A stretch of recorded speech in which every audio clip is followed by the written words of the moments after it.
you're new to buying wigs, finding the right color can be a real challenge. You'll probably be asking yourself, well, what color is my natural hair? What color would look best on me? What do all these crazy numbers and letters mean? It's sort of like going to your local hardware store and trying to find a paint color. Thankfully, most wig manufacturers have agreed on certain numbers meaning certain colors. Now, it will vary slightly, but in general, these are the rules. At this point, I'll warn you that you also have to remember your color on your monitor is not always accurate and not every computer is the same, so what you see on the screen might look different than what is in real life. I do recommend going to your local beauty supply store, whether that's at Sally's or a wig store, and looking at some color samples. They'll have swatches for you to look at, or if you only look online, you can order a color swatch from whatever manufacturer you pick.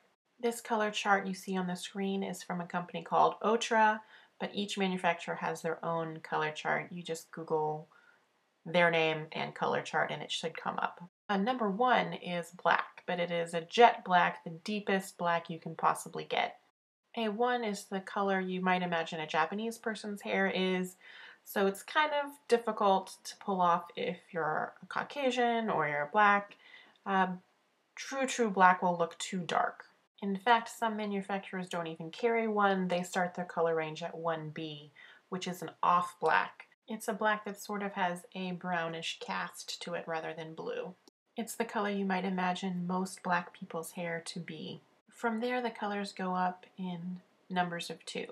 So a 2 is a dark brown, a 4 is a medium dark brown, 6 is a chestnut brown. Now we're going to switch and look at the Jon Renau color palette, which is very similar. The 8 is a light chestnut brown. The 10 is a medium golden brown. The number 18 is a light ash brown, which means it is a paler brown that has no golden or red overtones to it. If you're not sure what hair color will best match your own natural hair color, you can ask Paula Young to send you a color sample swatch for free. They have them in brunettes, blondes, grays. This one is synthetic. It's Cancolon.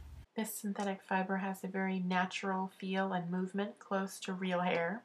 Hopefully you can tell the subtle differences in the colors. This was shot outside in indirect sunlight. These subtle variations make a surprising difference on when you're wearing a wig. The two colors on the right are a blend. 812A is nicknamed Pecan Delight and is a mix of 8 and 12. So it's a mix of medium golden brown with highlights of a light golden brown or slightly blonde.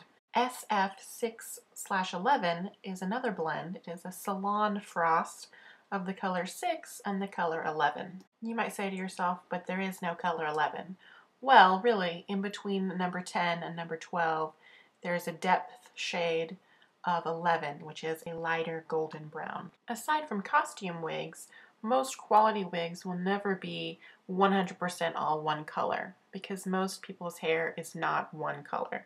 You'll have a subtle variation of a highlight here, a low light there. Thanks for watching, and I wanted to give a shout out to where I learned what all these letters and numbers meant, aside from trial and error, of course, which is a YouTuber called WigginOutBZ. I will put a link in the description bar to his video as well as to websites that have good color charts that I like. As always, don't forget to like, comment, and subscribe.